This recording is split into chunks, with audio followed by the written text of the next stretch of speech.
Yes. Tumayo na nakahihintay. Tama. Ito nga pala ang ating pinakaunang Outdasters Music Fest. Pero syempre, alawas mo na introduce rin namin. Magandang hapon everyone. I'm Jeremy from PCFC Karangalan. And I'm Stephen, representing from GCCS Laboratory. Parang mababa pa yung energy nila eh. Oo nga, baba ka. Sige na, testing na natin. Outdasters! Okay, parang medyo low ba? Isa pa. Tama. Outdasters! And gising na din sila. Today we have an amazing lineup of talented bands ready to praise the Lord. Meron tayong 5 participating bands na magtatanghal ng kanilang mga original composition at prepared song covers. So yun, get ready to enjoy some amazing performances and syempre, unforgettable moments. Forget about it. Okay, so mga ulit, Outdasters! So, before we jump sa ating mga performances, mag-roll call muna tayo ng church kasama yung mga pastors. So, iparinig natin yung malakas nating sigaw, tsaka palakpak pag garinig natin yung mga church natin, ha? Ready na ba ang lahat? Ito na yung moment na hinihintay mo para ipagsigawan kung sino kayo. Ayan! Start mo mag-skipin. Okay, starting with FBCC Kainta with Bishop Alison Grospe.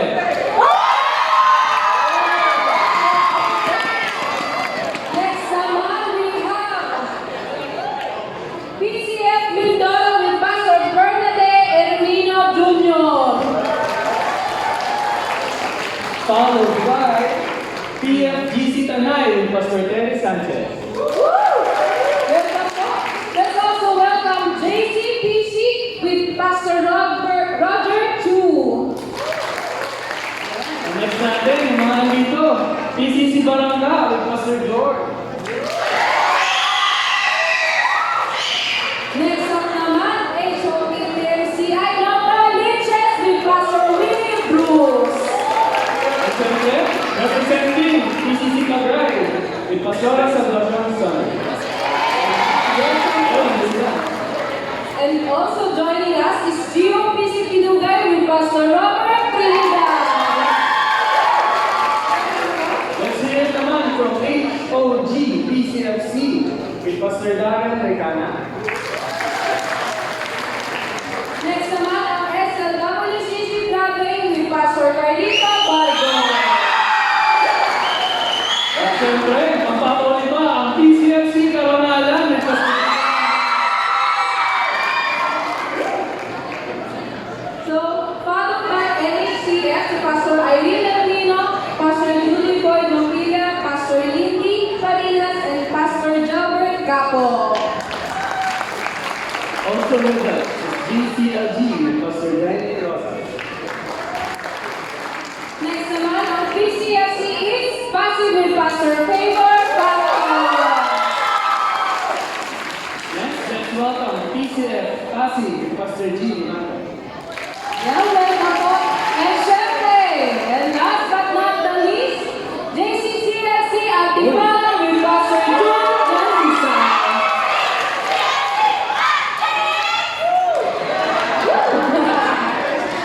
Yeah, thank you to all wonderful churches and pastors for being here. I hope na i-enjoy niyo yung time niyo dito with us. Ngayon, palakpakan natin ang isa't isa. Well, before we start, let's quickly review a few do's and don'ts to ensure everyone has a great time. Siyempre, bawat event, kailangan merong rules na tinatawag kung ano dapat natin gawin dito sa event or mismo habang nasa program tayo, habang program, di ba, President? Tama. So, tingin tayo din sa screens. Lahat tingin sa ating screen. Okay, so first, please remember that food and drinks are not allowed inside the sanctuary because we need to keep the place clean and respectful for everyone. Pero syempre, yung mga drinks na merong mga takip at mga nasa tumbler, pwede naman. Yes, pwede naman. Para maiwasan yung pag-spill ng mga pagkain at tubig.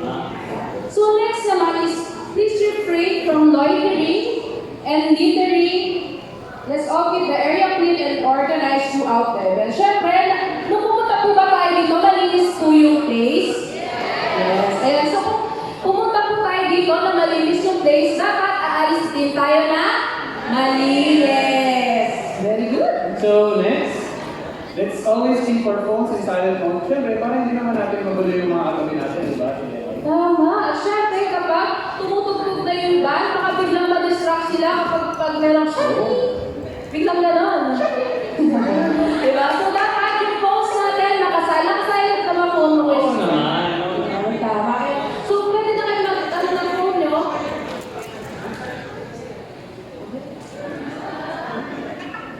So, to kick off our event, we'd like to invite Bishop Alice Gorospe to deliver the welcome remarks and prayer.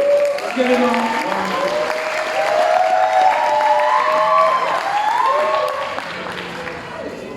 Kumusta na mga Outlasters? Hallelujah! So, ako po nagkakalak na makasama ninyo ngayong hapon. It's really a privilege for me to address all of you, to see all of you here. Alam niyo, bagamat ito tagisan ng mga gitara, mga tunog, mga tinig. Pero siyempre, yung nananaig na nag-go natin dito ay mapapulihan ng ating Panginoon.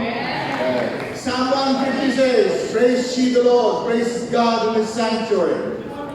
Praise Him in the firmament of His power. Praise Him for His mighty acts. Praise Him according to His excellent greatness. Praise Him with the sound of trumpet. Praise Him with the psaltery and harp. Praise Him with the timbrel and dance. Praise Him with stringed instruments and organs. Praise Him upon the loud cymbals. Praise Him upon the high-sounding cymbals. Let everything that has breath praise the Lord. So let's get sa atin, ha? Breathe in, sabay-sabay. Breathe out. Lahat tayong nahiya, no? Everything that has breath, praise the Lord. O sige, 10 second praises to God. 1, 2, 3, go!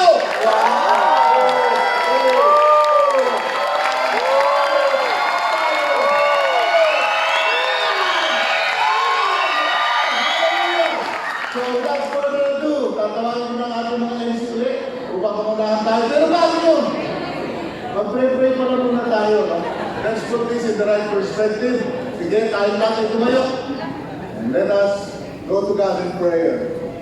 Panginoon, nagpapasalamat kami sa mga pagkakataong ito upang kami, O Diyos, ay magtipon muli, mag-celebrate, magkaroon ng one fellowship, magkaroon po, Panginoon, ng matugtugan, pag-awit, Panginoon. But also, God, thank you kasi ginagawa namin ito para papurihan ang iyong banal na ngalan. We pray, O God, that as we continue this activity, Lord, your name will be glorified.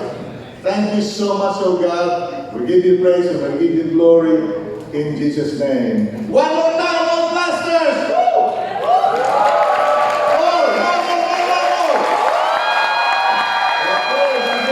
Babalik natin sa ating MC.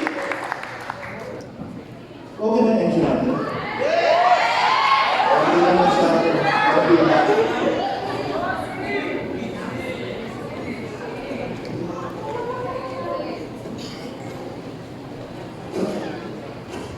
Thank you, Bishop Allison, for your inspiring words and leading us in prayer. Ngayon po, meron para tayong mga churches pa na nandito. Siyempre, honor din natin sila, ang Pupaw with Pastor Jamie Laga. Kapag natin sila. Welcome po. Welcome din natin ang Church ni Pastor Edmar, which is G220 Ministries. Excellency, Pastor Matos Bacosa and his church. Welcome po. Masaya po kaming makasama kayo. And of course, any work done for our Lord is always accompanied by His Word. So now we are blessed to hear the message from our beloved Pastor Gideon Timbangkaya. Please give him a round of applause.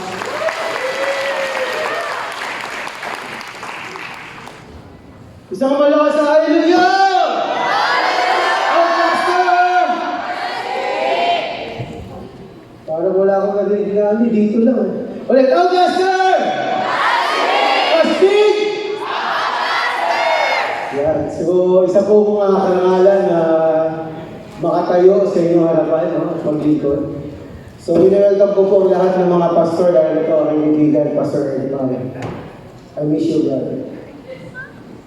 So, siguro po, hindi po ako magtatagal. Konting share lang po. Siguro hindi naman po na ligit sa bawat isa. Generation po namin na Pastor Joshua and Edmond is medyo mahirap. Kasi pagdating po sa musika at pagdating sa pagsipra, nandun po lahat ng struggle. Pero yung generation na yun, one click away lang. Sipra ko ng ganitong song, punta ng YouTube, nandun lahat. Iba-iba klase, kaya napakabilis. Pero sa amin po, medyo mahirap. Pero gano'n naman, no, there's a season for everything po. So, isa lang po muna pasalamat sa Lord kasi sa totoo lang, pag nakakita ako ng ganito, medyo may lukso pa din ng dulo sa akin sa pagpicture. Kasi talaga po, from the start, bata pa po kami na Joshua, tinawag na kami ng Panginoon na tumugtog, no? Maging part ng worship team.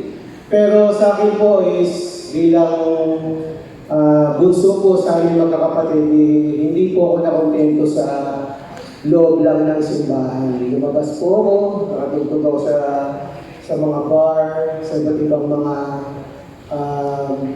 iba-ibang klaseng tao, mga rakista, mga jazzer, lahat po.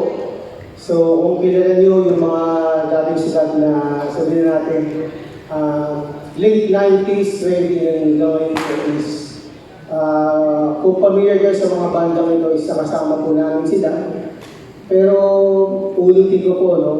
Isa na po yung isang bagay na nakikita ko. Pag ikaw talaga tinawag ng Panginoon, hindi ka makakatatakbo. Naniniwala ka ba doon? Kasi bakit yung unang tumawag sa iyo is hindi po siya ordinary. He's a very special person. No? The most important person sa buhay natin at walang iba kung hindi si Jesus. Para sabi, Jesus! Jesus! So, pag wala si Jesus dito, huwag na tayo magsama-sama. Yun po. So, isang bagay po na gusto kong share sa inyo yan, may mga nakasama ko mga pastor. Pero at the end of the day po talagang malalaman natin na may mga umaalis at mayroong nananatili. Pero ito po isang bagay na i-share ko sa inyo is may kinalaman po sa testimony ko din. Kasi mahirap po maging isang PK. Ang isang anak ng pastor ay hirap sa paggalaw. Wala na pagdating sa church, yung mga member na hatingin sa iyo, uy, huwag kang makulit, anak ka ng pastor. Uy, ayan lang si papa mo, huwag kang mangunang maging makulit. Kailangan lagi ka sa harap. So mahirap po. Kaya mahirap sa amin ni Pastor Joshua yan. Pero I thank the Lord, lahat tayo dumadaan sa training na kung saan lahat tayo ay dapat mag-undergo ng discipline. Amen! Ang discipline po ng Panginoon, hindi po siya hagupit, hindi siya pasakit, kung hindi, pakisabi, training. Yan, ang pakisabi, nurturing. Yan po yung pagdidisiplin ng Panginoon. So sa buhay ko po, bilang isang musikero din, hindi po ako nanatili doon. Importante po itong ating pag-uusapan. So, nababasa niyo po ba yan sa likod ko? Sabay-sabay tayo. 1, 2, 3. Sing to Him a new song. Yan. Sing to Him a new song. May kinalaman po ito sa isang pinakamagaling na musikero na natala sa Biblia. Hindi siya po ay magsimula ng maging pastor. No, nakalaga siya ng tupa at naging hari ng Israel. Wala po iba kundi si King David. So, basahin natin sa Psalms 33 verse 3. Ano po sabi dyan? Paki-post yung verse na ito. Psalms 33 verse 3. Yung verse. Wala mo verse? Sing to Him a new song, sabi, and sing to Him a new song, play skillfully with a shout of joy. Dito po muna tayo. Pag sinabing sing to Him a new song, hindi siya basta yung alam lang natin na kanta na literal. No? So number 1, yan natin yung kanina. Saan po siya? A call to newness. No, yung word na new song, yan, call to newness, Sabi, it calls us to bring newness into our worship and reflect a deeper spiritual truth. So ang tanong po, ano po ba yung tinatawag dito yung call to newness? Kung saan bilang mga musikero ba, doon ikakahon mo lang ba yung sarili mo sa salitang awit na song? So represent lang po siya, it represents our life. Kung sinabi rito, na pinag-usapan natin dito, bakit kailangan ng new song? Kasi sa totoo lang po si David, hindi naman uso sa kanya yung talagang tamang nota that time. And I believe, ito pong newness na to na pinag-usapan natin, no, it starts from our heart. Newness starts, ang sabi nito, newness starts with a renewing of our mind. Naniniwala po ba kayo doon? Kasi ako po naniniwala sa isang bagay na kung saan lahat po tayo ay nag-desire na, Lord, gusto kong malaman yung kalooban mo. Gusto kong maintindihan yung kalooban mo sa buhay ko. Pero isang bagay lang po na hindi mo kayang maintindihan, na hindi mo kumbaga sabi nga, you will not be able to test and approve the will of God without the renewing of your mind. So, gusto mo malaman ang kalooban ni Lord, the good, pleasant, and perfect will of God. Gusto mo malaman yung kalooban ni Lord, magbago ka ng isip. Wala pong iba. So, paano ka magbabago ng isip? Bakit gusto ni Apostle Pablo, sinabi niya doon sa 12:2 ng Romans, kailangan mo na huwag kang mag-conform, do not conform to the pattern of this world, but be transformed by the renewing of your mind. Kasi ito po, yung natural mind natin, alam niyo po ba sabi sa Romans chapter 8 verse 7? Because the carnal mind is enmity against God. It is not subject to the law of God, nor indeed can be. So wag mong iisipin na kaya mo magpasabi sa Lord with your own mind. Ulitin ko po ito po yung pinakamagiging crucial to. Alam lahat po tayo dito may kanya-kanya pag-iisip. Pero paano mo malalaman na ikaw ay nagkaroon ng pagbabago ng isip? Isang bagay lang po. Pag yung isipan mo ay naka-align dun sa truth of the Word of God. Pag hindi naka-align yan, kasi ang ating carnal mind, against siya dun sa gusto ni Lord. Ito matindi, si carnal mind, magaling mag-excuse para lang ma-justify yung nararamdaman niya. Pero ulitin ko, walang renew, hindi mo matitest and approve ang will ni Lord kung walang renewing ng mind. So yan po yung pinaka-importante. At higit sa lahat, itong renewing ng mind, nagbibigay po siya ng transformative power. No? So isang bagay po na makita natin dito is, hindi pala madali. Pag dumaan tayo sa renewing ng mind, nandoon lagi yung discipline, nandoon lagi yung choice. Sa pangalawa po, ano po sabi doon sa kanina? Play skillfully. Diba? Sa Psalms 33 verse 3. Play skillfully. So, ibig sabihin, pag nag-play skillfully, hindi siya basta lang na mag-play. Kung hindi, magkaroon ka ng matinding disiplina. Sabi ko nga dito, number 2, yung play skillfully, nagkakaroon siya ng excellence in worship. This is the next slide natin. Basahin natin, excellence in worship. Diyan siya papasok. Kaya lang, ito po, nakasinulad ko dito, no? Kung nilagay dyan, alam ko sinulad yung party dyan. Ayan, basahin natin. Play skillfully, this emphasizes giving our best to God, whether we sing, play instrument, or engage in any form of worship. It should be done with excellence and dedication. So actually po sa secular, pag ikaw ay naging musikero ng mundo, hindi pwede yung pwede na yun. Tama ba sa Redman? Hindi pwede. Kung kailangan maibigay mo yung best mo, gawin mo. Kasi si David po, hindi na po siya basta musikero po, hindi nag-train siya. Madami siyang mga tinrain. Pero dito, gusto kong bigyan ng pansin, yung lalim po yung sa ating personal na buhay sa Panginoon. Naniniwala po kasi ako, no, alam niyo po ba ang excellence na nag-start? Ano yung next slide? Basahin natin sabay-sabay. Sabay-sabay. 1, 2, 3. Excellence starts with the condition of your heart. Pag hindi nakaayos ang puso, kahit anong gawin mo, walang excellence dyan. Sabi nga doon sa Proverbs 23, verse 7, ito po, napaka-solid po ng word na to kasi talagang, tanong ko po yan, pero buksan natin yung verse na to, Proverbs 23, verse 7.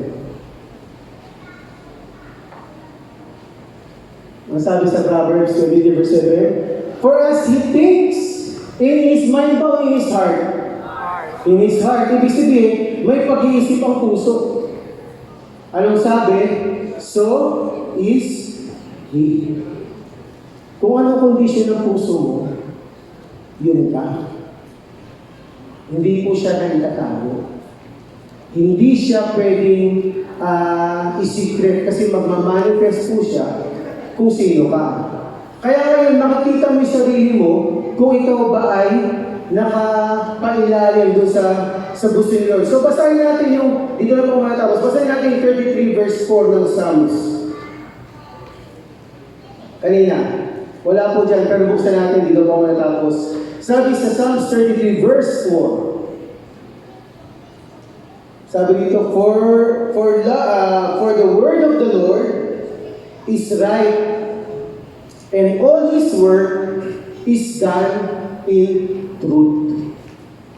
So, ang tanong po, naiintindihan ba natin itong truth na sinasabi? Ako naniniwala po ako bilang mga lingkod ng Panginoon bilang anak. Pag hindi ka nakatayo sa truth, alam mo na saan ka nakatayo. Salay. Half truth is a whole lie. So, ang gusto ng Panginoon, maintindihan natin yung katotohanan kung sino ka. I believe po na itong truth na to isang bagay na magbibigay ng malaking bahagi sa buhay mo. Pakisabi nga, freedom. Yung kalayaan na tatagpuan lang yan sa katotohanan. No? Sabi sa John 8:32, if you know the truth will set you free. Tama! So ito po last. Hindi lang po know the truth. Kailangan understand what is the truth means. Ulitin ko po, ito pong truth na meron tayo, ito yung ayaw ng mundo. I-reject ka ng word pag ang katotohanan na ito ang iyong tinatayuan. Alam natin yung truth na sa verse, na sa Bible, sila sa mga teaching, pero simple lang po, truth is a person. Sino siya? Jesus. So, si Jesus, yung katotohanan, walang ibang pwedeng tumayo. So, dahil sa song na to, sinabi ko nga po dito, sinulat ko is, He put a new song in our mind. The new song represent a changed heart and a renewing spirit. When God intervenes in our lives, He transforms our sorrow into joy and our struggle into testimonies. So, naniniwala po kapag tayo binigyan ni Lord ng bagong puso, kung ano man yung pinagdadaanan mo ngayon, kaya mo yan malagpasan. So ulitin ko po, kung ano yung pag-iisip mo sa puso mo, yun ka. So iiwan ko po sa isang word is, naniniwala po ako na we are chosen generation. Taas mga kamay mo kung ikaw ay chosen generation. A highly priesthood. A peculiar people. Para sa ano po? Para lang sa Diyos. Amen? So lahat tayo dito, dapat pag tumingin ka sa kapatid mo, mahal mo siya. Kahit anong itsura niya, tanggap mo siya. Kahit nagkaroon kayo ng hindi pagkakaunawaan, kailangan maintindihan mo siya. Kasi bakit? Walang iba kaya tayo narito. Isang matter lang because of Jesus.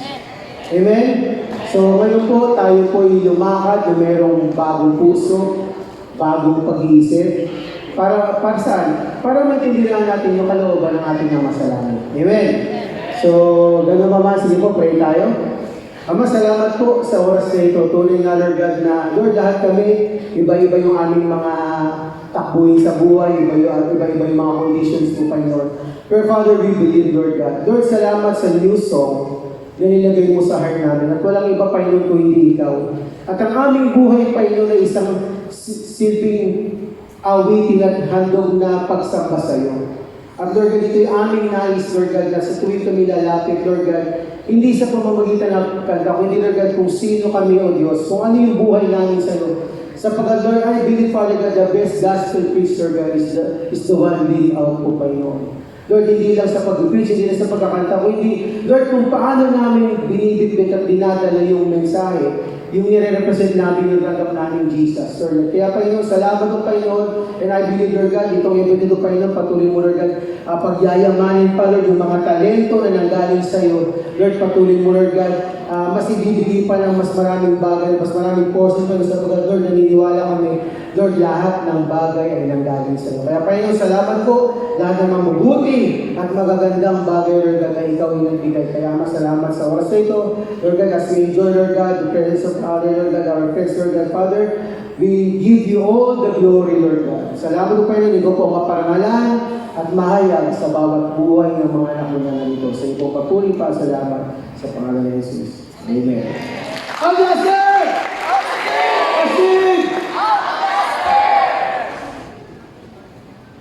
So, yun. Thank you po, Pastor Gideon, na share sa atin yung words. Ikaw, Ate Dema, ano natutunan mo? Ako, natutunan ko yung first point na sinabi ni Pastor Gates, which is, newness starts with the renewing of your mind. Wow. Eh, sige na, tignan mo nga yung katabi nyo. Sige nga, tanongin nyo yung katabi nyo. Anong natutunan mo? Sabi mo, anong natutunan mo? Parang tawa lang yung naririnig ko. Normal lang eh. May natutunan mo ba tayo? Yes. Ako yung Steve, ano natutunan mo? Oo, natutunan ko, sabi ni Pastor Gideon kanina, excellence in worship starts with the condition of the heart. Moving forward sa ating program, before the band hit the stage, we're excited to introduce our esteemed panel of judges who will be evaluating this afternoon's performances. Let's welcome them, Steven. Pakilala mo na. Okay, ang una. First, Mr. Roy Garcia.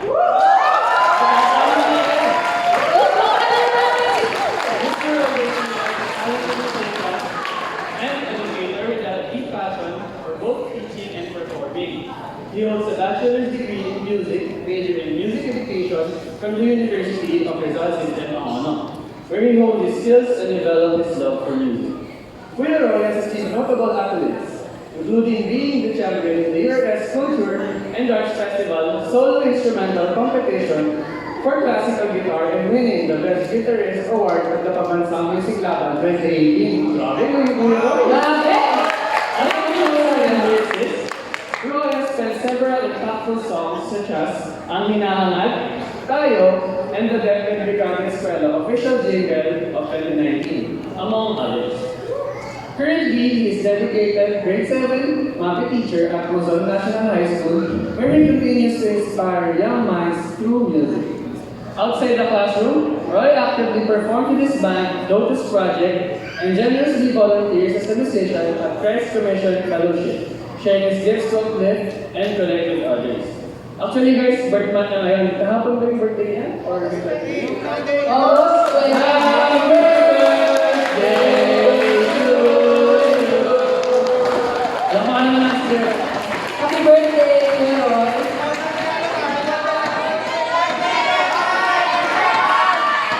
Ay, hindi na talaga sa aking co-host ay birthday kahapon.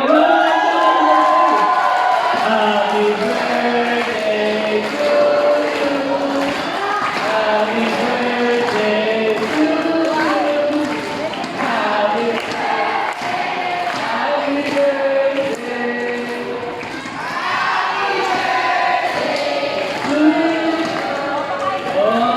Thank you po.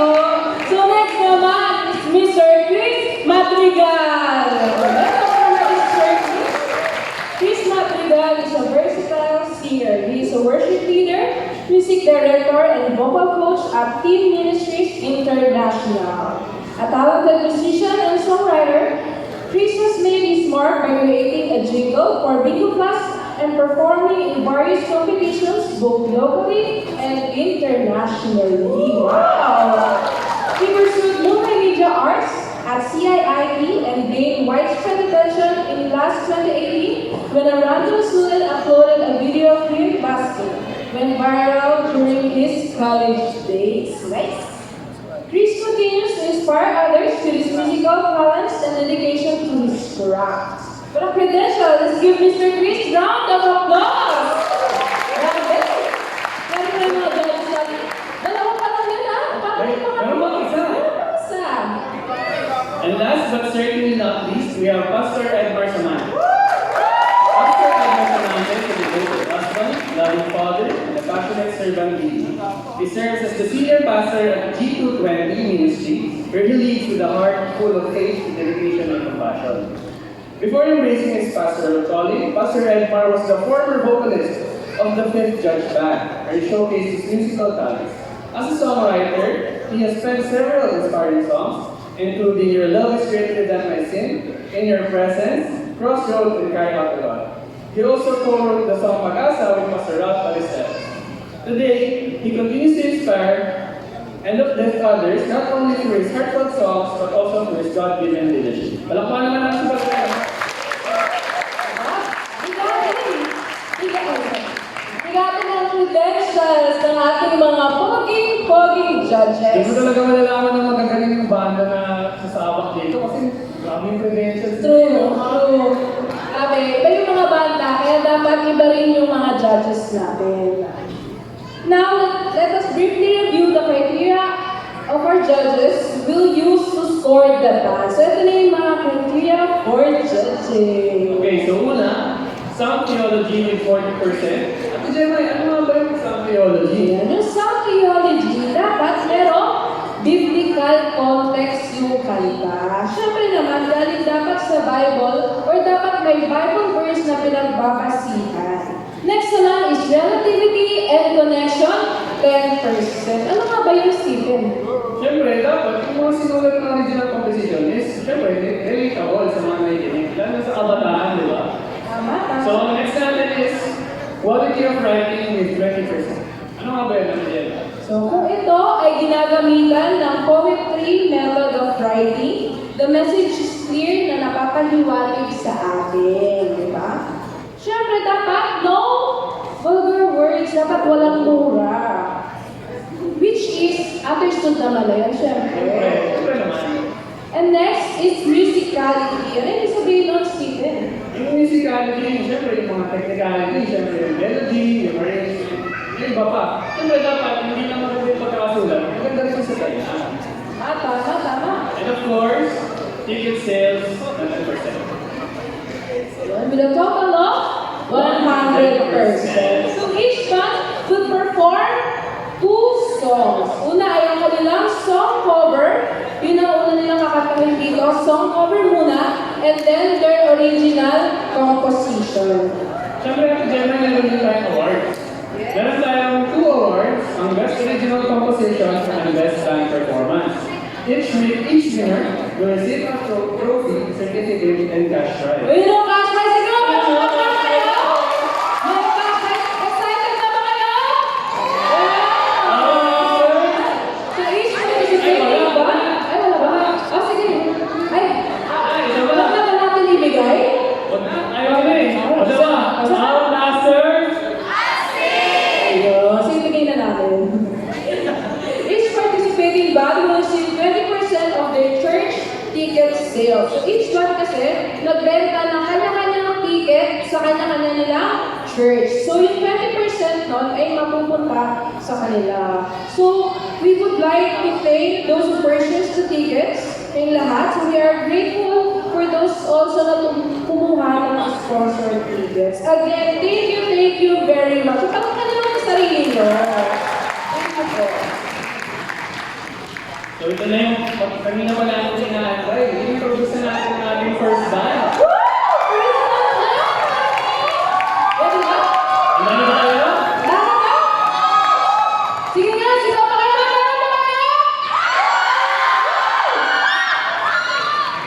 So to start the competition, we have our first band representing FPCC Cainta.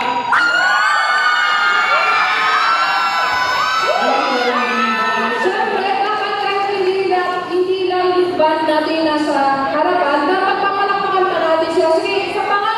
Isa pa para sa FPCC Kainta!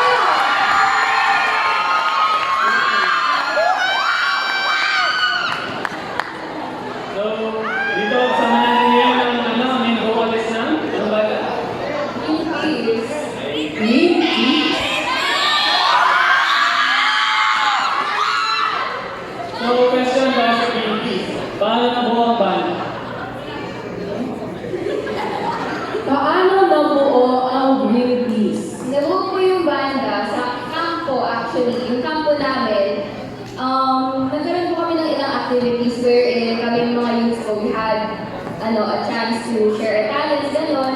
Ang aming pong drummer, hindi po talaga yung drummer. Natuto lang po yan.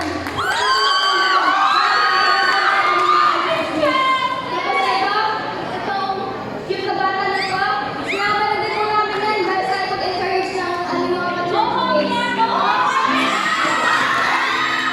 Natuto po yung bata because of the support po ng aming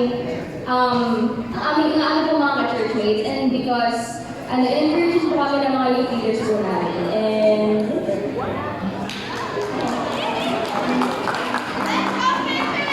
Ayan, thank you. But before we begin, let's take a moment to get to know them better with this video intro. Pero bago yun, habang inaayos yung drum, habang inaayos yung drum, tanongin pa natin si Baby. Ay, meron pang additional Yes, questions. meron pang additional question. Surprise! Yan, so, ang tanong ko sa'yo, anong nararamdaman mo ngayon? hello! Masaya! Praise God! Anong expectations mo?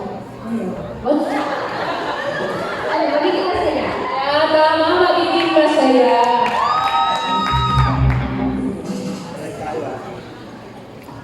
Ayan, thank you, Phoebe. But before they begin, let's take a moment to get to know them better with this video intro.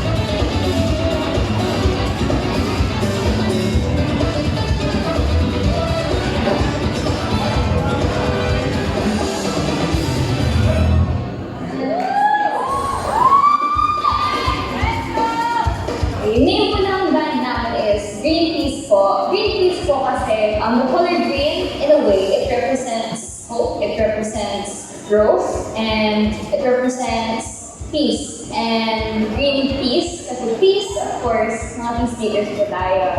So yung words po na po is smile po. And I believe na makaka-relate po sa early lang po namin na ito dahil may line po sa inyo na sabi ay pag may hope in po. I can place my hope in God po that He can save me and what we were doing. So the song in talks about that there is hope and how soon it can be for you and how the world can be for you by God. Sa panahon mo ngayon ng social media, wherein mag-scroll ka lang saglit, kaliwat kanan mo magbabasa ka ng ako na, nag-aaway, madali mo makita ang sa negativity na ito. And the youth, we believe the most benefit from this song as yung generation na pinakaputok sa social media. So we hope that the song inspires them to put faith in God as a center of their everyday life, to have hope sa kahit ng mga circumstances na nagdadaanan nila, whether in real life or business.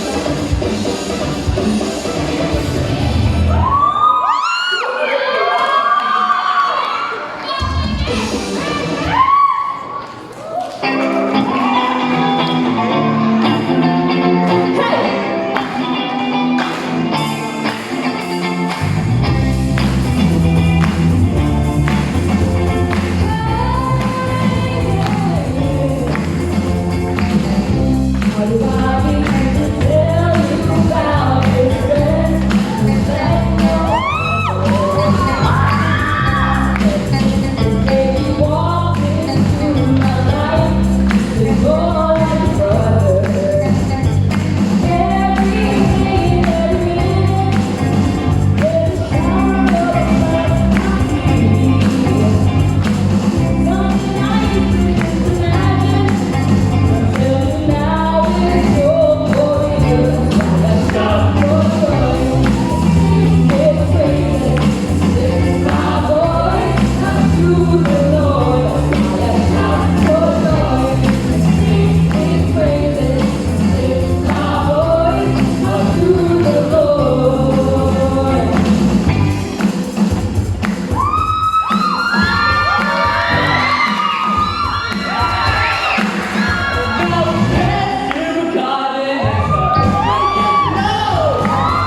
God. In you, dear Father, we find our hope.